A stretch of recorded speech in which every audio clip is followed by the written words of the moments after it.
ଆପଣମାନଙ୍କୁ ମୋ ଚ୍ୟାନେଲରେ ମୁଁ ସ୍ୱାଗତ ଜଣାଉଛି। ଆପଣମାନଙ୍କୁ ଏହି ଭିଡ଼ିଓରେ ମୁଁ କହିବି ଆପଣମାନେ କିପରି 2 ଲକ୍ଷ ଟଙ୍କା ପାଇବେ। ଆପଣମାନଙ୍କୁ କିପରି 2 ଲକ୍ଷ ଟଙ୍କା ମିଳିବ ଏହା ବିଷୟରେ ମୁଁ ଆପଣମାନଙ୍କୁ କହିବି। ତେଣୁକରି ଆପଣମାନେ ଭିଡ଼ିଓକୁ ଶେଷ ଯାଏ ଦେଖନ୍ତୁ। ଏହା ସହିତ ଭିଡ଼ିଓକୁ ଗୋଟେ ଲାଇକ୍ କରିବା ସହିତ ଚ୍ୟାନେଲକୁ ସବସ୍କ୍ରାଇବ୍ କରନ୍ତୁ। ଦେଖନ୍ତୁ ମୁଁ ଗୋଟେ ପେଜ୍ ବାହାର କରି ରଖିଛି, ପ୍ରଧାନମନ୍ତ୍ରୀ ଜୀବନ ଜ୍ୟୋତି ବୀମା ଯୋଜନା।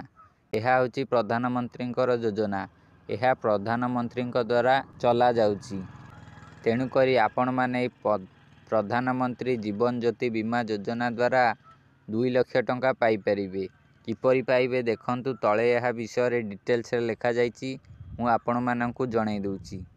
ଏଥିରେ କୌଣସି ପ୍ରକାର ମୃତ୍ୟୁ ପାଇଁ ଜୀବନ ବୀମା କଭର ପ୍ରଦାନ କରାଯାଏ।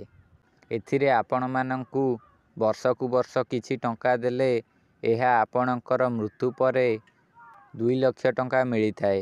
ଦେଖନ୍ତୁ ଆପଣ ଏଇଥିରେ କେତେ ବର୍ଷରୁ 18 ବର୍ଷରୁ 50 ବର୍ଷ ବୟସର ହେବା ଦରକାର। ଯଦି ଆପଣଙ୍କର 18 ବର୍ଷରୁ 50 ବର୍ଷ ବୟସ, ତେବେ ଆପଣ ଏହି ପ୍ରଧାନମନ୍ତ୍ରୀ ଜୀବନ ଜ୍ୟୋତି ବୀମା ଯୋଜନାରେ ଆପ୍ଲାଏ କରିପାରିବେ।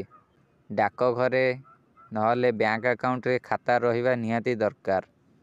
ଆପଣ ଡାକଘରେ କରିପାରିବେ, ଏହା ସହିତ ବ୍ୟାଙ୍କରେ ମଧ୍ୟ କରିପାରିବେ। ଦେଖନ୍ତୁ ଏଠି 2 ଲକ୍ଷ ଟଙ୍କା ପ୍ରଦାନ କରାଯିବ ବୋଲି ଲେଖାଯାଇଛି।